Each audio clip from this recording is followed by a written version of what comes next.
Всем привет! Приехал я к друзьям. Ехал вчера весь день почти.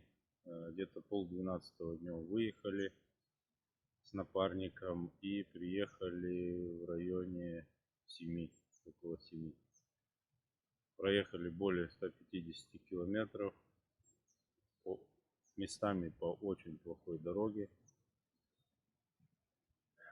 Буранка в целом в хорошем состоянии, еще не подтаяла.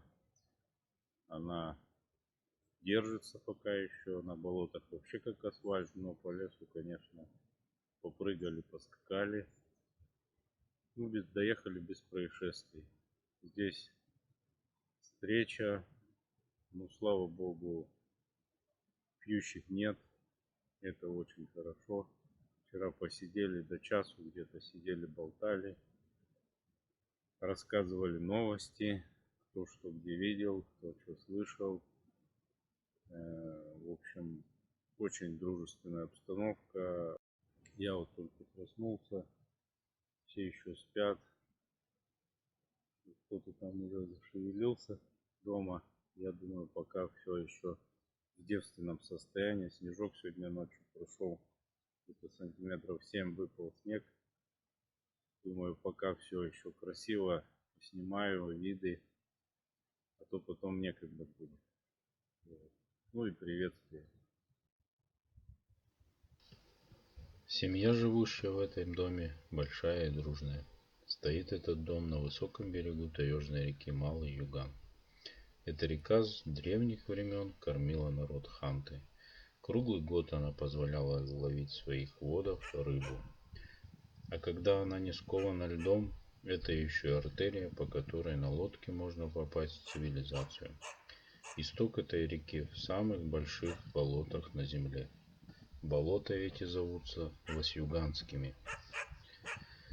Течет река на север и впадает в великую сибирскую реку Обь. Живущему на берегах реки народу тайга давала мясо, пушнину, ягоды и грибы. Когда-то в этой деревне жило немало народа, но сейчас она опустела. Живут теперь здесь только 2 семьи.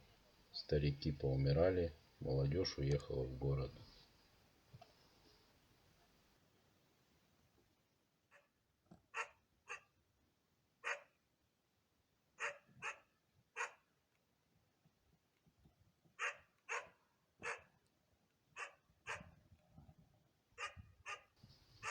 Цивилизация приходит и сюда. Электричество вырабатывается генератором. Теперь по вечерам в избе светло и работает телевизор, получая сигнал через спутниковую тарелку.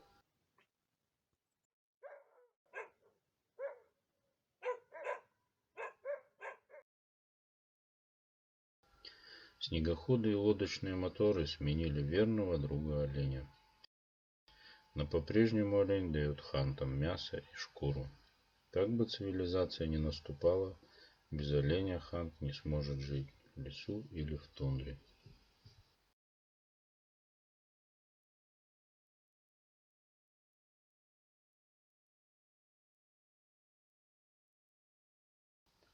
Нарты – это все, что осталось от оленей упряжки.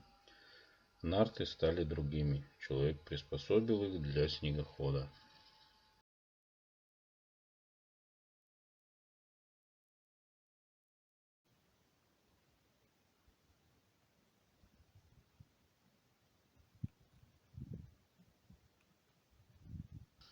Это лабаз. Эта постройка не меняется с течением времени. Какая она была 100 лет назад, такая она и сейчас.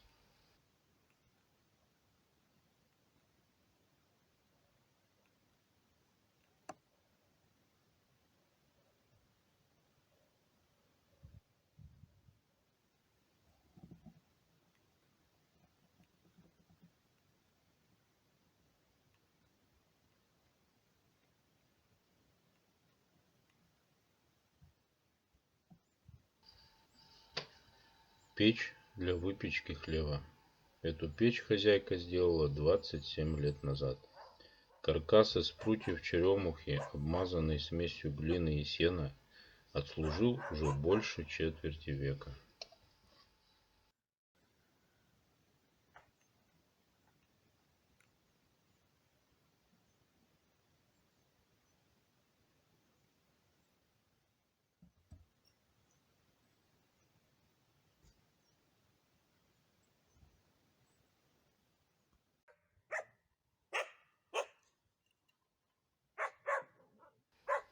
Собаки.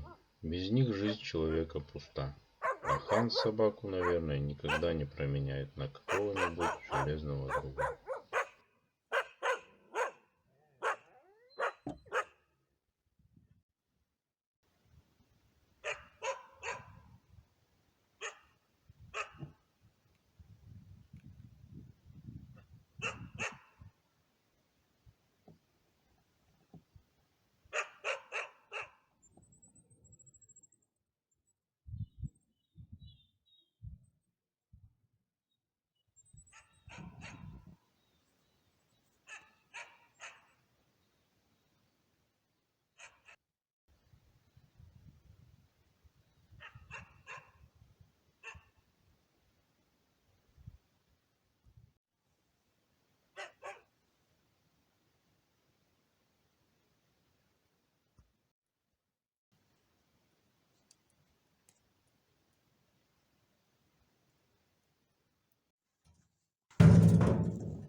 Наверное, пришло время знакомиться с этой семьей.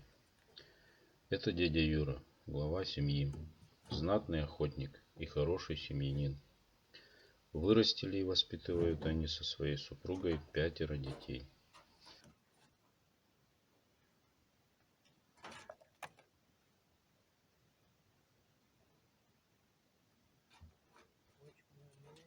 Этот ручей, где мы с дядей Юрой набираем воду, с истоком в 3 километрах от деревни, дает хантам непростую воду.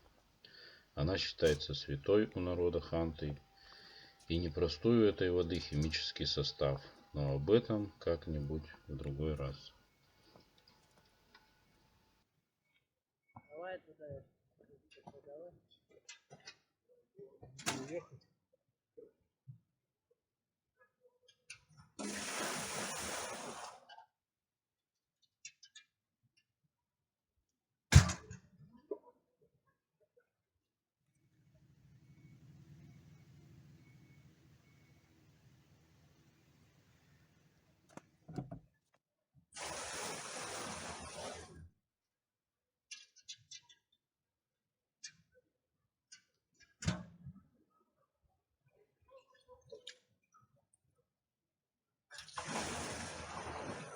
А тут глубина сколько?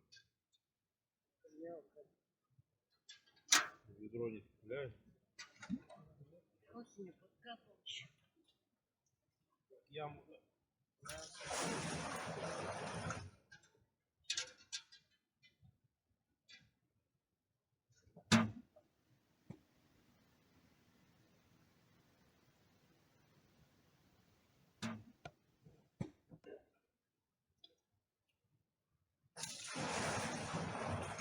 Напротив. Станция приехала.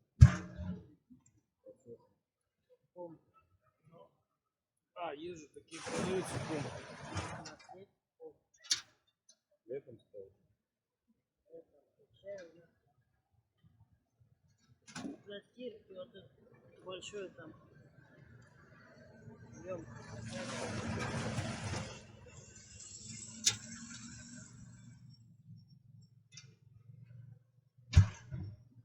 Раньше таскали ведрами, и воды много не тратили. Сейчас вся техника есть для воды. То ли пьешь много.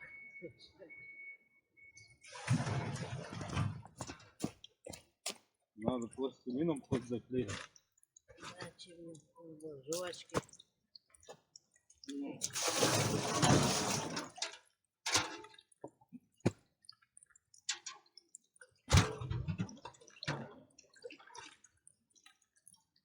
Местный горводоканал. Качаем, что полбочки только накачали. Это не кран открыть, да? Да. Семья большая. Воды много. В день сколько уходит воды? 200 литров уходит, если баня. А? Если баня туда-сюда. И баня, да, там. Баня только 200 литров подходит. В день надо 50 литров мусора тратить на то. Дома стоит, который баня. Ну, Но если полный, на дня 3 хватает. Оттуда мы, да.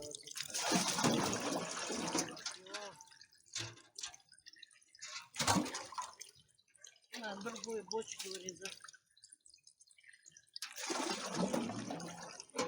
что надо?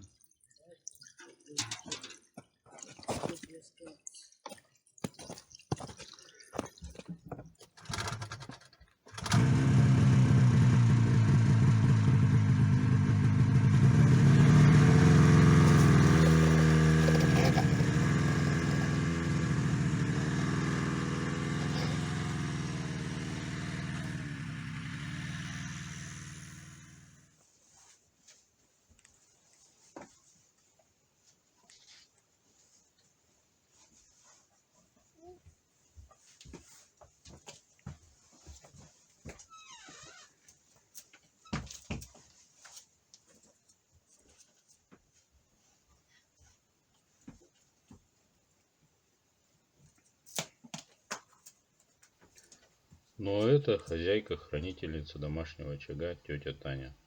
Тоже не сидит ни минуты на месте. В ее руках спорится любая работа. Вот и сейчас между делами по дому успела ободрать камус и готовит его к сушке.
What the do that?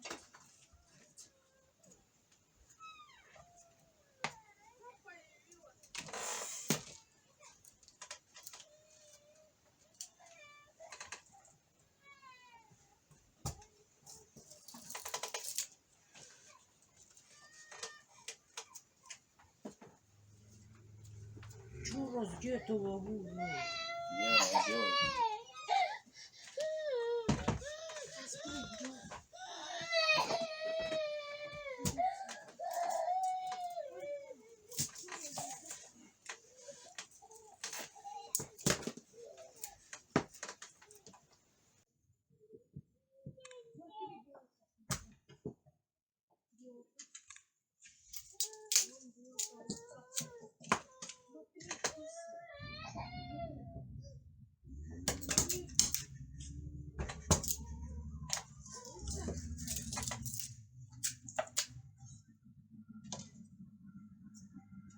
Потоньше.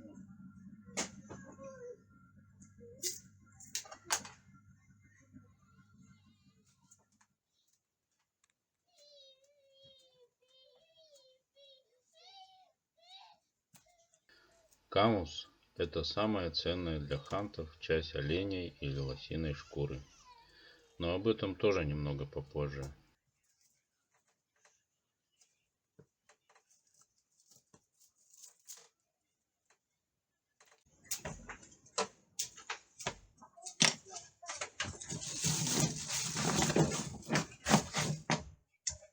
Что еще вот эти тоже, да? Все, уж у меня-то последнее-то. Не, а там вон. Там нет, это отход. А,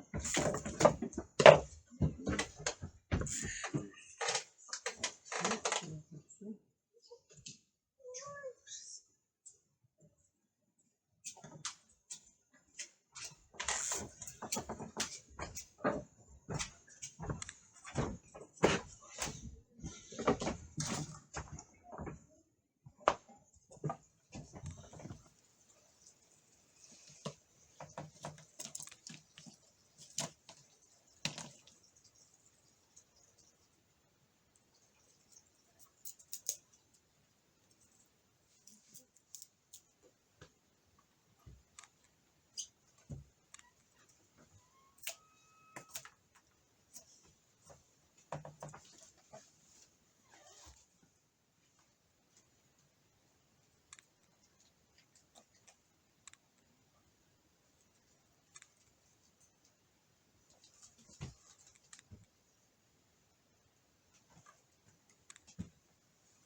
Готов.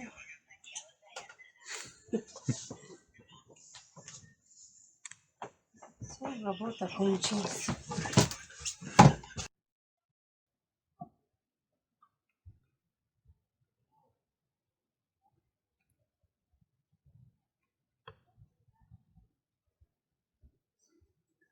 Стены сделаны из колоных кедровых бревен. Вот эта доска чисто колоная, не пиленная, а расколенная. Вот, и забита на гвозди кованые. Тогда еще, когда это все собиралось, делалось, не было гвоздей, были дефицит, и вот кованые. Применялись кованые гвозди. Вот. Уже они тут повыдирали их, или это с другого лабаза, с какого-то. Вот. Еще нашел вот такую вещь интересную. Самодельный кованый топор.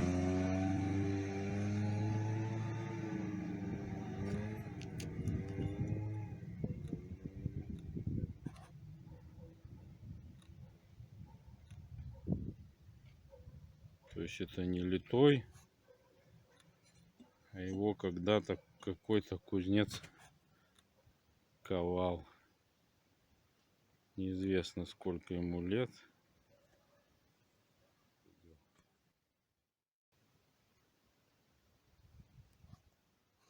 Тут клеймо вот, в виде креста кузнеца, наверное, который это делал.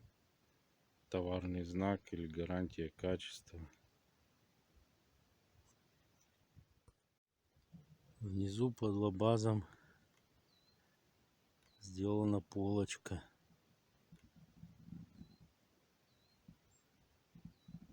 Туда тоже всякие штуки складывать, сухо, продувается. Это область лежит.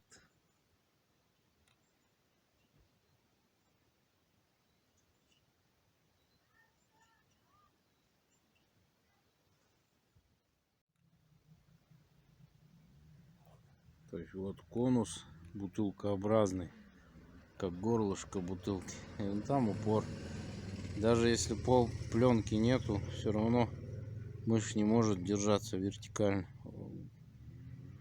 Горизонтально, как на потолке. Она падает. А это уже молодежь приспособила старые доски для каких-то посланий или переписок. То есть тут что-то вот. А, тут даже вот какие-то записи есть. То есть вот написано 11.05.18. Подвижка льда 12.05.18. Это своего рода какой-то. А, вон еще. Он тоже подвижка льда 2.05.14. А? Да я тут уже понял, что надо расписаться.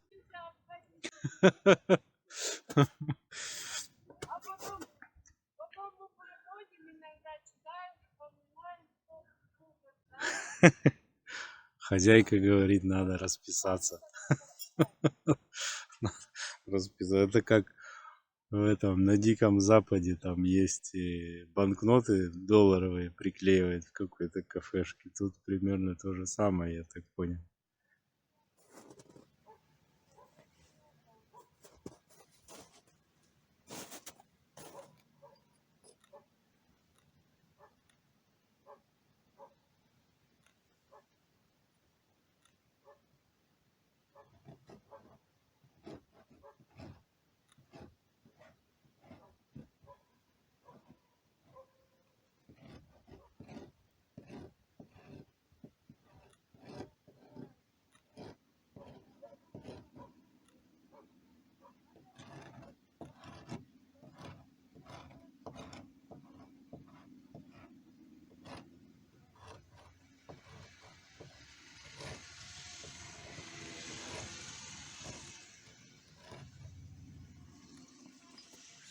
Вот и я расписался. Там наверху еще. История книгой своеобразная. А вон надпись интересная. 3.05.17 лед унесло.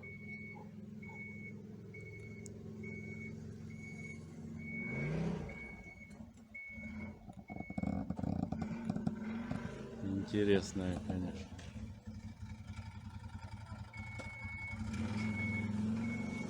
Интересная доска.